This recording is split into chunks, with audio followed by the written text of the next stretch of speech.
There's a file in the archive of the Institute for Contemporary History in Munich. It is catalogued as F45/8. 5 pages of it, numbered 71 through 75, hold a typescript headed Report on the Events in Belaya Tserkov on the 20th of August, 1941. The report describes a building in a town south of Kiev. Inside the building are about 90 Jewish children. They have been in it for a day without food and without water. Their parents have been shot. 2 chaplains of the 295th Infantry Division found them and reported them to the division. The officer, who then went to the building and wrote the report, signed it at the foot of the last page. His name is Helmuth Groscurth. His rank is lieutenant colonel. His post is first general staff officer of the division. Under the signature is a distribution line. It lists 3 copies. Army Group South takes the first. The division takes the second. The third goes to the files. In the same file, there is a second typescript. It is dated the 26th of August, 1941, at Army Headquarters. Its heading reads, Statement of the Commander-in-Chief of the 6th Army on a report of the 295th Division. The Commander-in-Chief of the 6th Army is Field Marshal Walther von Reichenau. He writes that the closing statement of the divisional report is, in the translation published by the European Holocaust Research Infrastructure, incorrect as well as unseemly in the extreme. He writes that he had delayed the shooting because it had not been properly arranged. He closes on the report itself. It would have been better, he writes, if the report had never been written. The children were shot on the 22nd of August. That is 4 days before the date on the Field Marshal's statement. Both documents sit in Munich in the same file. Both are reproduced in translation by the European Holocaust Research Infrastructure as documents B1 and B2 of its unit on the Holocaust in Ukraine. Both are printed in German in the edition of Groscurth's papers prepared by Helmut Krausnick and Harold Deutsch, and in the document collection assembled by Ernst Klee, Willy Dressen, and Volker Ries, published in English as The Good Old Days. And there is one more thing to say about the second document, because it is the reason this story is usually told wrong. It is not a note in a margin. The version of the German army that reached the English-speaking world after 1945 had a shape, and the shape was consistent across a dozen books by a dozen authors who had known each other for 30 years. The army fought a soldiers' war in the East. The killing behind the front was done by Heinrich Himmler's units, under Himmler's chain of command, under a written authority that placed them outside the army's reach. Field commanders did not know. Where they did learn, they protested and were overruled and were sometimes removed. That version has a documentary backbone, and the backbone is real.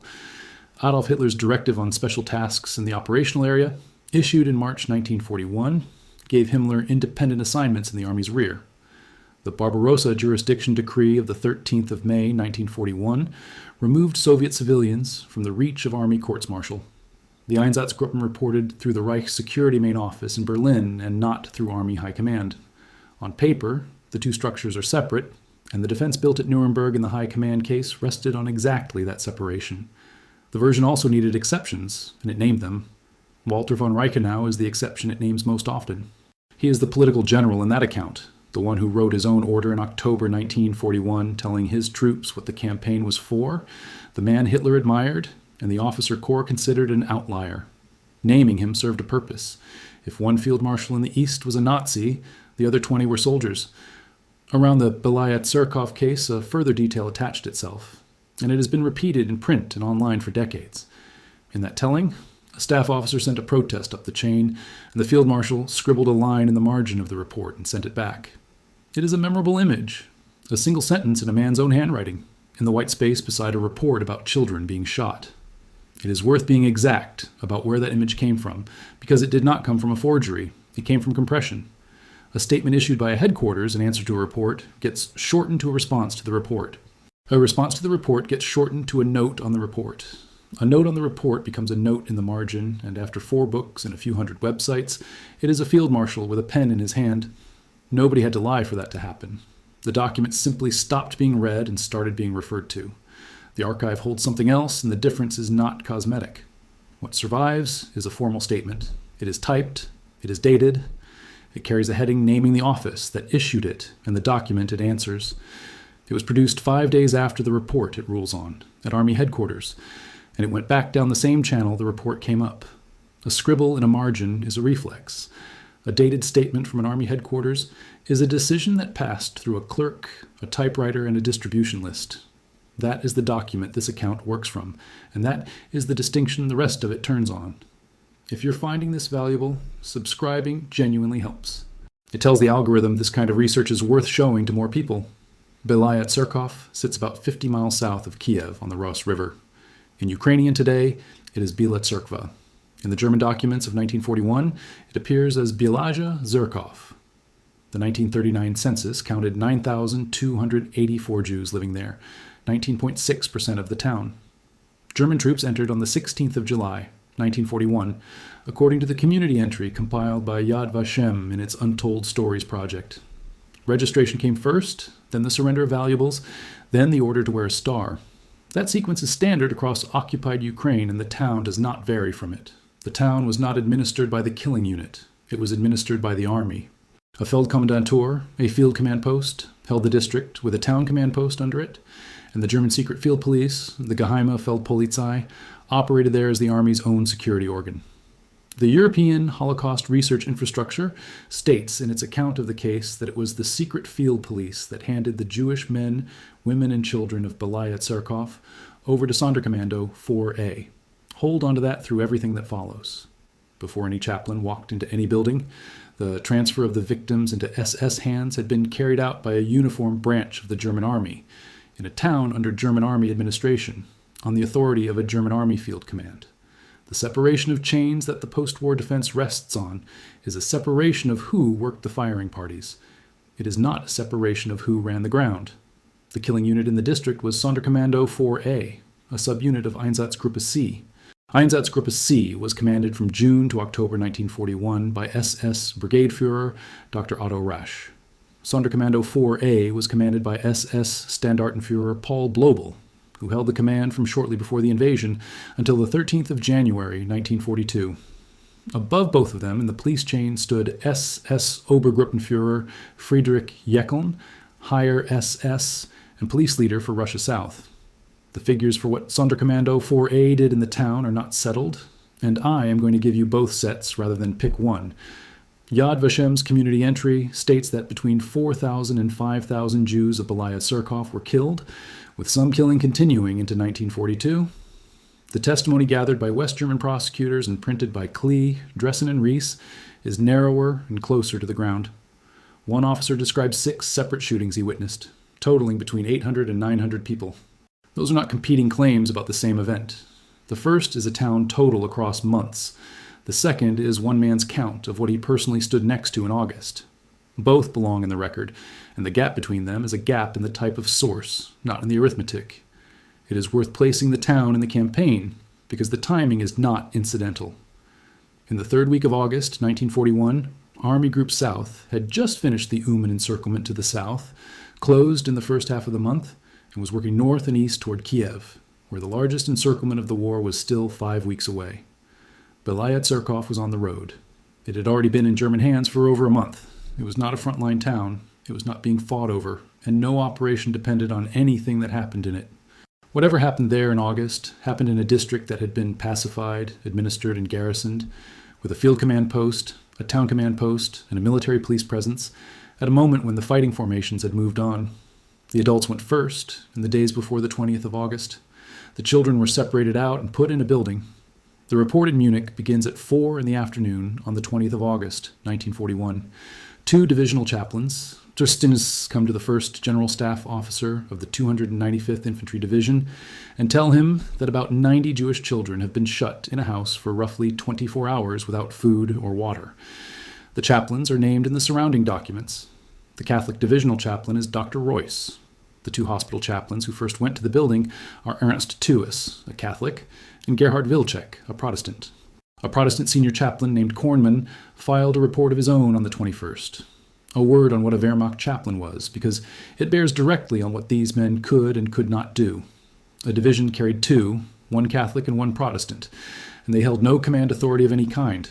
No troops, no orders, no place in the disciplinary chain.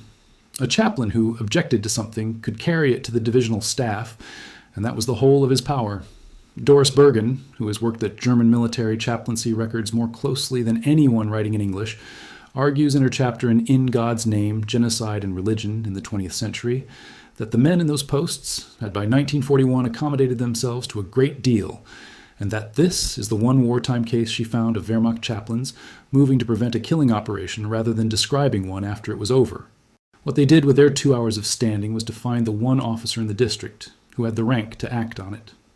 At 4:30, Groscurth goes to the building himself. He does not go alone. The report names his ordnance officer, Lieutenant Sporhays, a divisional chaplain, and an interpreter. What he writes about the inside of the building is short, filth beyond description. Infants covered in flies, the smell, the crying, which had been going on long enough that soldiers passing outside had noticed it and had started asking questions. An officer of the SD on the spot tells him what the position is. The parents have been shot. The children are to be dealt with as well. Here the report stops being an account of a building and becomes an account of a chain of command, and that is the part that survives to be argued about. The 2 other Germans the file puts at the building are an SD non-commissioned officer, Oberscharführer Jäger, and a Sonderführer named Tischuk, who did the interpreting. Groscurth goes to the Feldkommandant, the local military commander in the town, Lieutenant Colonel Riedel. Riedel does not order a halt. The Berlin Memorial to the Germans who acted against the persecution of the Jews, the Gedenkstätte Stillehelden, quotes from Groscurth's report the answer he got. The field commander replied that he was convinced this order was correct and necessary. Thues, writing about the same man afterward, described him as a convinced anti-Semite. Groscurth then goes over Riedel's head. By the evening of the 20th, a decision has come down from army level ordering the measure suspended, and the report records the time as 8 in the evening. The children are not shot that night. That is the single most quoted fact in the whole affair, and it is the load-bearing fact in the post-war defense. An army headquarters said stop. What it stopped for was 12 hours. At 11 in the morning on the 21st of August, there is a meeting at the Feldkommandant's office. The report names the men in the room. Blobel is there. So is SS Obersturmführer August Heffner of Sonderkommando 4A. So is Captain Lully, an intelligence officer who came from 6th Army headquarters. Riedel is there, and Groscurth. Blobel's position in that room, as Groscurth recorded it, is that the commander-in-chief had recognized the necessity of eliminating the children. That is hearsay written down by a hostile witness within hours. It is not an order, and it is not a signature, and I will come back to what it is worth. Blobel's second position is procedural, and it is the one that ended the discussion. If the army wanted to stop the shooting, the army could carry out the shooting. Officers who obstructed the operation could take command of the firing party themselves. Nobody in that room took the offer. The shooting was rescheduled for the evening of the 22nd. Groscurth wrote his report that same day, the 21st of August. 5 typed pages. The distribution list puts Army Group South first, which means it went up, not sideways. The chief of the General Staff at Army Group South was General of Infantry Georg von Sodenstern. The Army Group was commanded by Field Marshal Gerd von Rundstedt. The Berlin Memorial's account of the case describes the report as having been submitted to Sodenstern personally, which is consistent with the distribution line rather than in tension with it, because the first copy going to Army Group South is a copy going to Sodenstern's office. Sodenstern did not intervene. Nothing in the file suggests he was asked to a second time. The last paragraphs of that report are the reason historians keep returning to it, and they are not what most retellings suggest. Groscurth does not argue that the children should live. He argues about method and about the troops. The German translation published by the European Holocaust Research Infrastructure has him saying that officers had to intervene because soldiers were trained away from violence of this kind, and that the whole problem arose because commanders had completely failed to keep the troops separated from these measures. The German phrase in the closing section is about Mannezucht, military discipline. For the maintenance of discipline, he writes, it is necessary that all similar measures take place away from the troops. And the summary of the document published by the Institute for Contemporary History in its Die Quellen, Sprechen edition of the sources on the persecution and murder of the European Jews, states that Groscurth also asked for the house to be cordoned off so that soldiers could not see what was happening, and offered divisional personnel to help move the children to the killing site. I want to be exact about what that means, because it is the point where this file stops being a story about a good officer and starts being a document about an institution. This is the only case on the Eastern Front in which a senior Wehrmacht staff officer is documented as having tried to stop a mass shooting in progress. Wolfram Wedde makes that point in the Wehrmacht, History, Myth, Reality, his study of how the German army self-image was manufactured before 1945 and defended after it. And Bergen's finding about the chaplains points the same way from below. Both statements are true. And the document those men produced argues discipline, sightlines, and organization, and offers transport. That is what the record contains. It contains both halves, and it does not reconcile them. There is one order of battle problem in this file that I have not been able to resolve, and I would rather tell you about it than paper over it. Every document in the chain runs through 6th Army. Reichenau rules on the report as Commander-in-Chief of the 6th Army. Captain Lully comes to the meeting from 6th Army headquarters. The report goes to Army Group South, but the standard order of battle reference, the Lexikon der Wehrmacht tables, places the 295th Infantry Division under 17th Army for the whole of 1941 and puts it at Uman in August. Belaya Tserkov is north of Uman on the road to Kiev. The likeliest explanation is territorial rather than tactical. The town sat in 6th Army's rear area. The Feldkommandantur in it answered to 6th Army, and a divisional staff officer passing through reported through the headquarters that owned the ground. That is an inference, and I am labeling it as one. What is not an inference is the heading on the second document, which names the 6th Army and names the 295th Division in the same line. The division itself was formed on the 10th of February 1940 in the Magdeburg area, and it fielded infantry regiments 516, 517, and 518. Its commander throughout the Belaya Tserkov episode was Herbert Geithner, promoted General Lieutenant on the 1st of August, 1941, 3 weeks before the report. He held the division from the 6th of February, 1940, to the 8th of December, 1941, when he was severely wounded. He died of those wounds on the 22nd of January, 1942. The children were shot on the 22nd of August, 1941, in the afternoon. The accounts that derive from the West German court file put it between 3:30 and 4. They were taken out of the town to a pit. The shooting was carried out by Ukrainian auxiliary police. German soldiers moved the victims to the site. Hafner was present and described it to a West German court more than 20 years later. Blobel had assigned him the task, and he had put it onto the auxiliaries. Ernst Thues, the chaplain who first went into the building, said afterward that everyone they had tried to save was shot, and that the only effect of the intervention was that it happened a few days later than planned. 4 days after that, at Army headquarters, a clerk typed the second document in the file. Reichenau's statement of the 26th of August does 4 things, and it is worth separating them because they are usually collapsed into one. It confirms the sequence. The statement records that the division had ordered the execution suspended and had sought the Army's approval, and that the Army had held it up. It gives the reason for the delay, and the reason is not the children. In the published translation, the Field Marshal says he delayed the execution because it had not been properly arranged. Arrangement is the objection, not the act. It rules on the divisional report's closing sentence. Groscurth had written that measures had been taken against women and children which differed in no way from the atrocities of the enemy that the troops were continually being told about. That comparison is the sentence Reichenau answers. He calls it incorrect, and in the published translation, unseemly in the extreme. It rules on the fact of the report. Reichenau objects to the report having gone through official channels at all, and the closing line of the statement is that it would have been better if the report had never been written. And it does not order anyone shot. There is no order from Reichenau in this file directing the killing of the children, and there could not be, because they had already been killed on the 22nd. Anyone who tells you the Field Marshal signed the death warrant of 90 children is describing a document that is not in the archive. The honest summary of what is in the archive is narrower and, I would argue, harder to answer.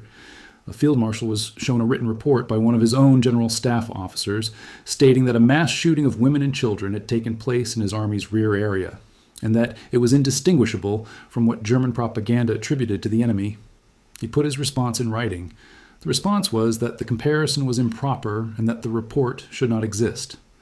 Now the case for the other side, and I am going to put it at its full strength because it is not a weak case and because the men who built it were not fools. The structural argument comes first. Under Hitler's March 1941 Directive on Special Tasks, Himmler received assignments in the Army's operational rear that he carried out on his own responsibility. The Einsatzgruppen answered to the Reich Security Main Office. Their reports, the Ergebnismeldungen, went to Berlin. An army commander had no disciplinary authority over an SS Standartenführer running a Sonderkommando, could not relieve him, could not court-martial him, and could not lawfully countermand an assignment given under a Führer directive. Ronald Hedlund's study, Messages of Murder, which is the standard English language analysis of the Einsatzgruppen reporting system, traces those reports through the police channel and not the army channel. On the paper, the defense is right about the wiring. There is more written authority behind that argument than the two documents I have named, and the defense used all of it. The guidelines issued to the troops in May 1941 told soldiers in advance what kind of enemy they were being sent against. The order on the treatment of captured political commissars, dated the 6th of June 1941, directed that commissars be shot rather than handled as prisoners of war, and it went down the chain over Army High Command signature. The defense reading of that signature is the whole of the post-war case in miniature. An army that receives such an order and passes it on is an army that has lost control of its own law. The question then becomes obedience under a dictatorship, and obedience is a soldier's defense, not a soldier's crime. The second argument is Reichenau's own conduct in this specific case, and the defense used it. The army did intervene. The shooting was stopped on the evening of the 20th. It was stopped because a divisional staff officer objected, and because an army headquarters listened to him. On the 21st, an SS officer had to threaten army officers to get the operation moving again. In the defense reading, that is not an army complicit in murder. That is an army obstructing murder and being overridden by a parallel apparatus with a direct line to the head of state. The third argument is that Groscurth's report is itself proof of what the officer corps was.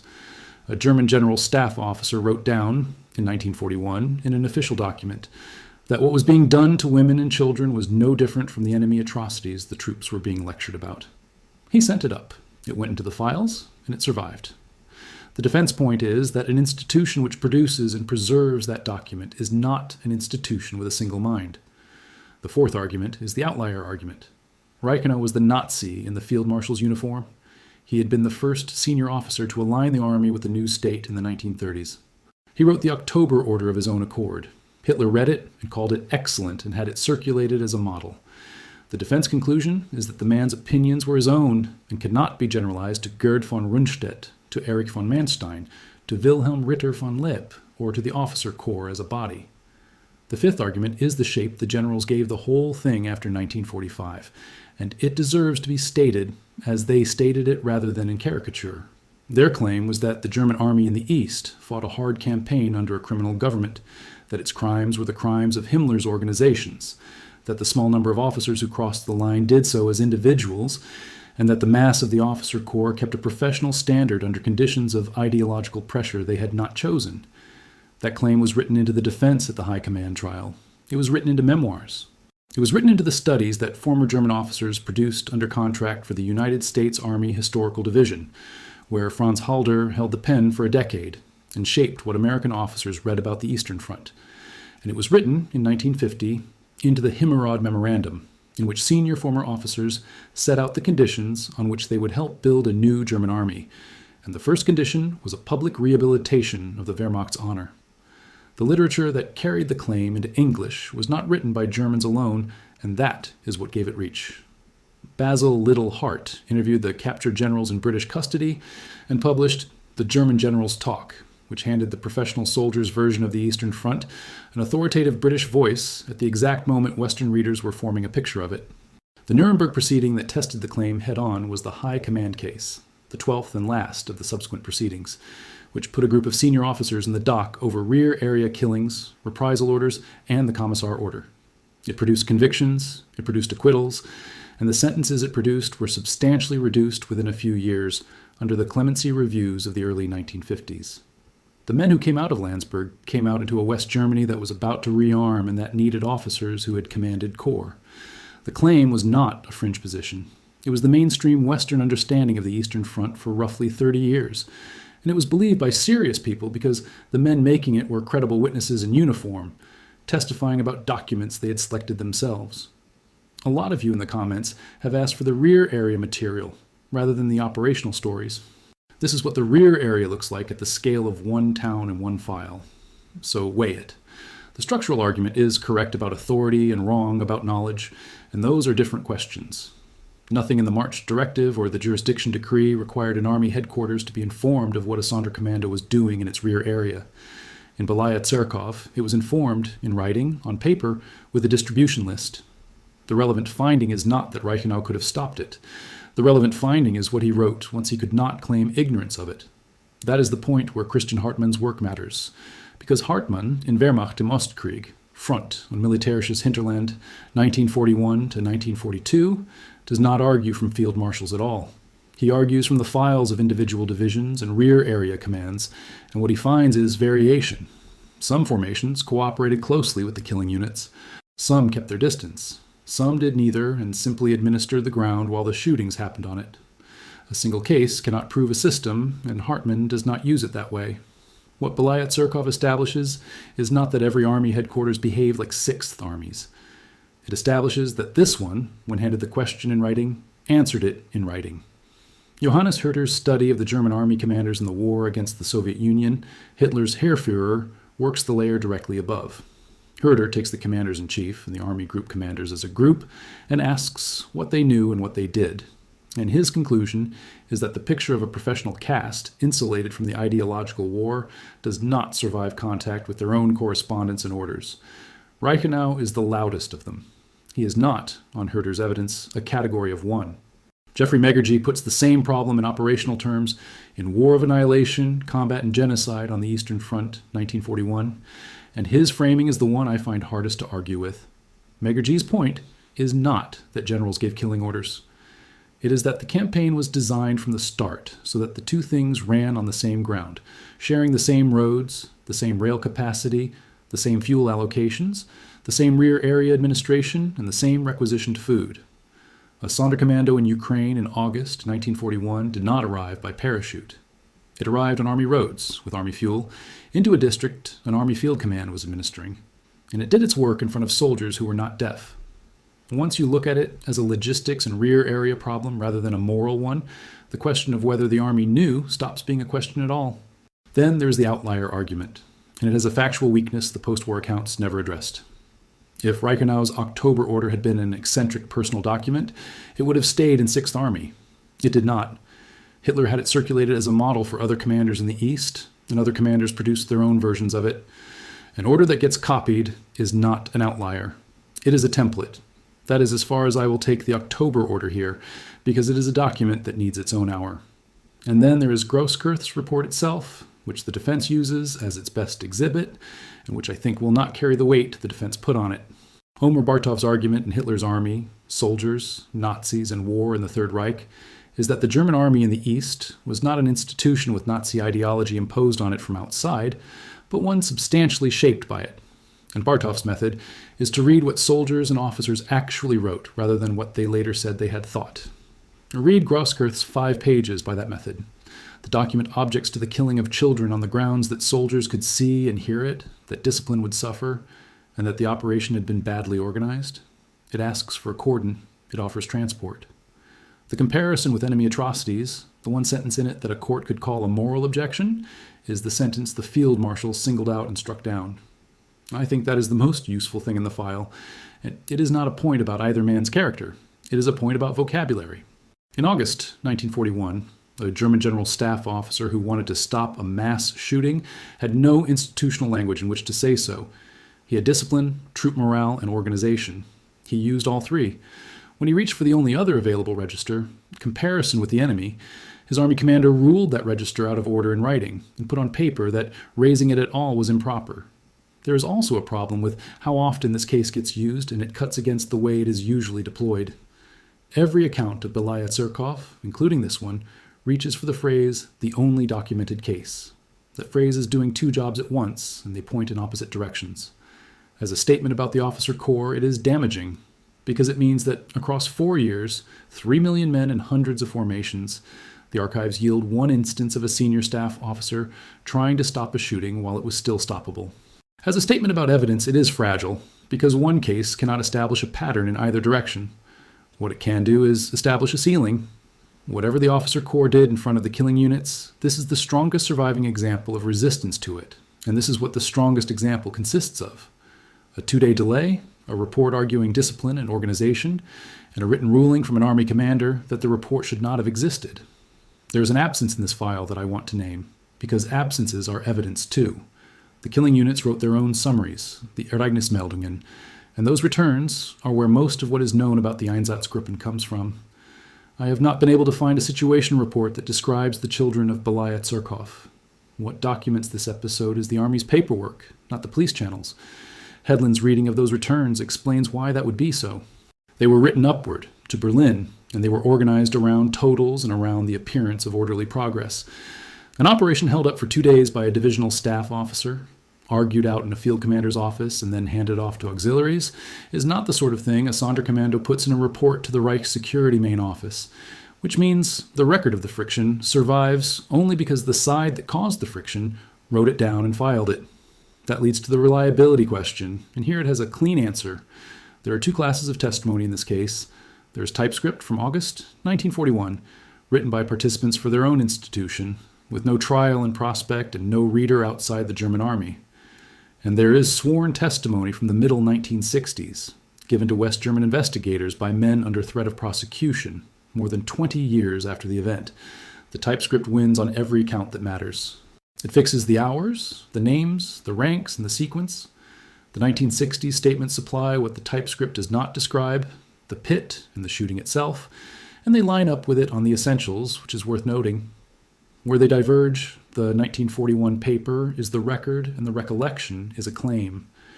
Blobel's remark in the field commander's office is the one item in the file that fits neither class cleanly. It is a 1941 statement about something a field marshal had supposedly said, written down within hours by an officer who wanted it on the record, and it is uncorroborated by anything else in the folder. I would not build a sentence on it, and I have not. One last note on the historiography, because the argument over documents like these did not close in the 1970s. The traveling exhibition on the crimes of the Wehrmacht, mounted by the Hamburg Institute for Social Research, is what moved this material out of the seminar room and into German public argument in the 1990s. It was withdrawn near the end of the decade after researchers established that a number of its photographs had been misattributed, and it reopened in revised form after an independent commission went through it page by page. Both halves of that story matter here. The specific errors were real, and pulling the exhibition was the correct response to them. What failed was the photograph captions. What did not fail was the documentary core, the orders, the reports, and the files of exactly the kind sitting in Munich under F45/8.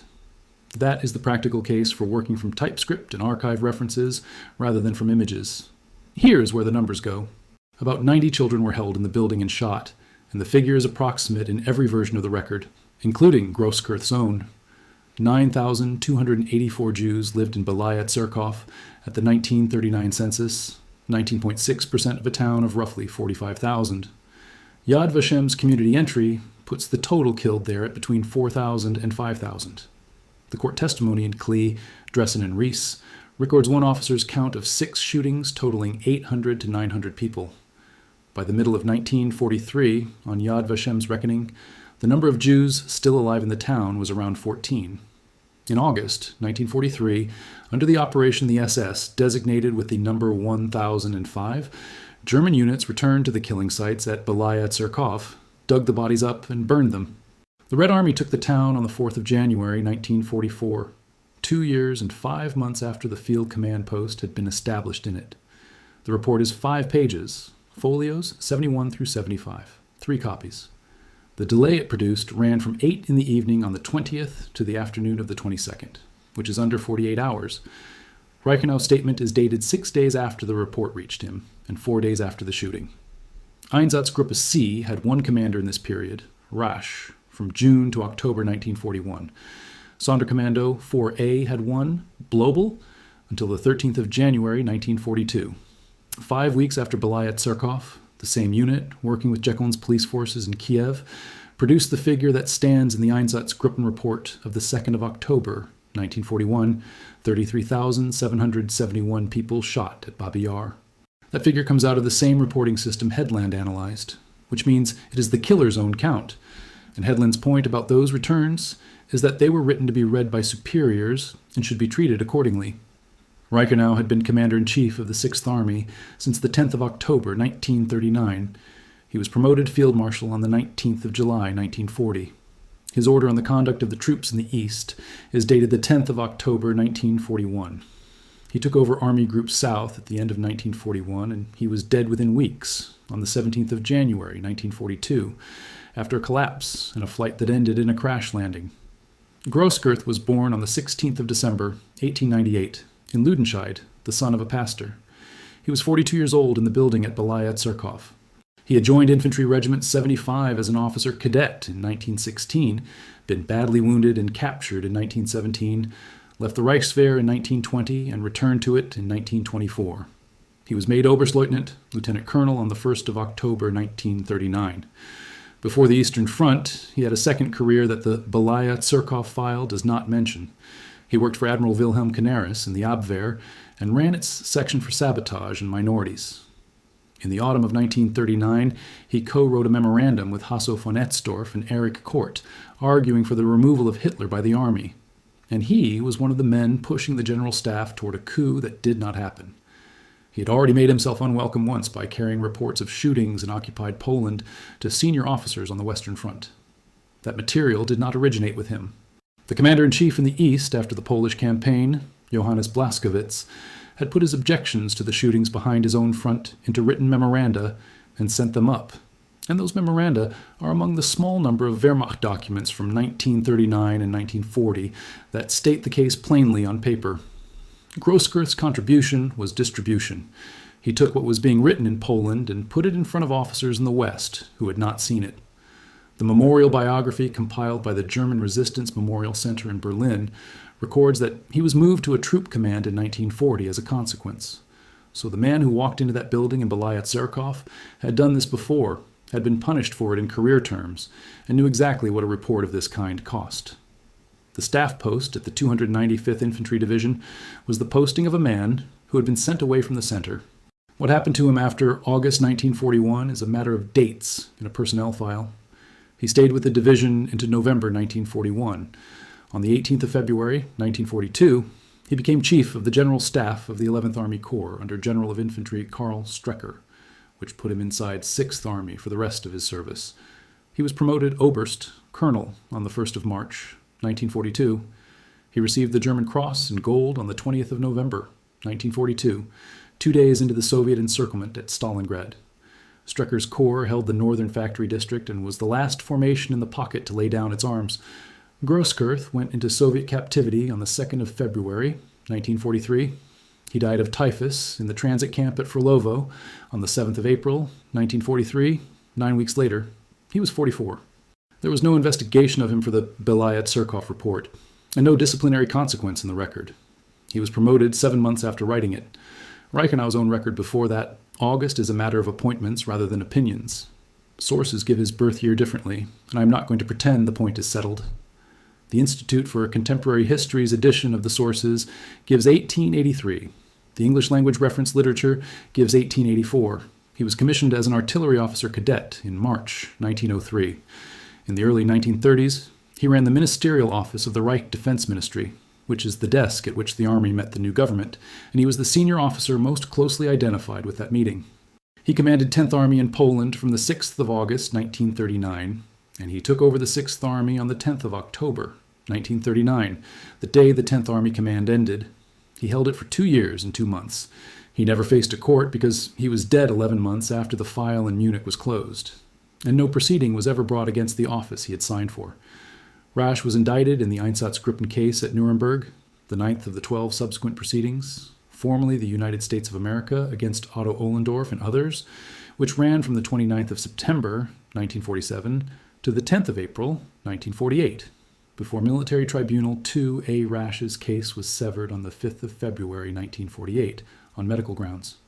He was released from internment in June and died at home in Lower Saxony in November of the same year. The 6th Army outlived him by 13 months. Friedrich Paulus took it over when Reichenau moved up to the Army Group, and one of the things he did on taking command was to withdraw both Reichenau's October order and the Commissar order within his own sector. That fact is usually cited to Paulus's credit, and it is worth being precise about what it shows. An Army commander could rescind a standing order in his own sector, which means an Army commander's standing orders were his own, and so were the ones he chose to leave in force. Blobel stood trial in the same case. 24 defendants, 14 death sentences, verdicts on the 10th of April, 1948. 4 of those sentences were carried out more than 3 years later, on the 7th of June, 1951, at Landsberg. Blobel was one of the four, alongside Ohlendorf, Erich Naumann, and Werner Braunen. The men below Blobel were dealt with in West German courts 2 decades later. The Sonderkommando 4. 8 proceedings before the district court at Darmstadt produced a judgment on the 29th of November, 1968, and it is that court file, together with the pre-trial statements taken in the middle 1960s, that supplies most of the perpetrator testimony about the pit outside Belaya Tserkov, including Hafner's. Klee, Dressen, and Rees print it with the court reference attached. The chaplains survived the war. Ernst Thues gave his account of the building afterward, and it is his sentence about the children being shot a few days later than planned that has done more to keep this case in print than any of the typescripts. That leaves the question of how the file itself came out, and here I have to draw a line under what I can and cannot establish. The report and the Field Marshal's statement are in Munich, at the Institute for Contemporary History, in file F 45/8. I have not been able to establish that either document was entered as an exhibit at any of the Nuremberg proceedings, and I am not going to assert that it was. Blobel was convicted at Nuremberg on the Einsatzgruppen reports and on his own statements, not on this file.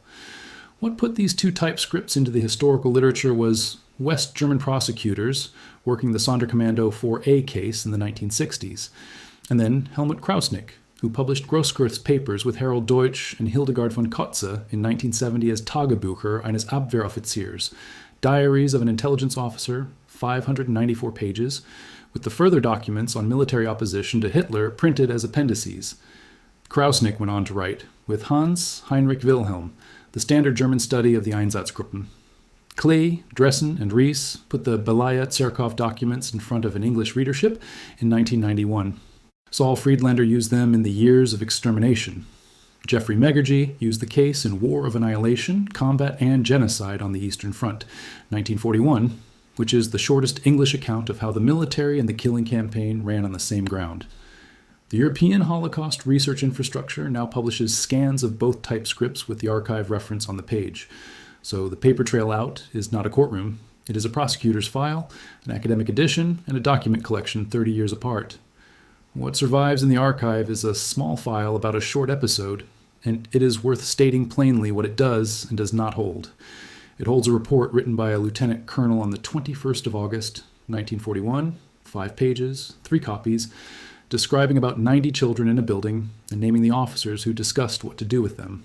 It holds that report's argument, which is about discipline, visibility, and organization, and which contains 1 sentence comparing the shooting of women and children to enemy atrocities. It holds a typed statement from an army headquarters dated the 26th of August over the office of a field marshal, which rules that sentence incorrect and unseemly, records that the delay had been ordered on grounds of arrangement, and states that the report would have been better left unwritten. It does not hold an order to shoot the children, and the children were dead 4 days before the statement was typed. It is not a marginal note. It is a decision, typed at an army headquarters, filed next to the report it answers. And it has been sitting in Munich in the same folder for 80 years. That's what the record shows. The sources are in the description.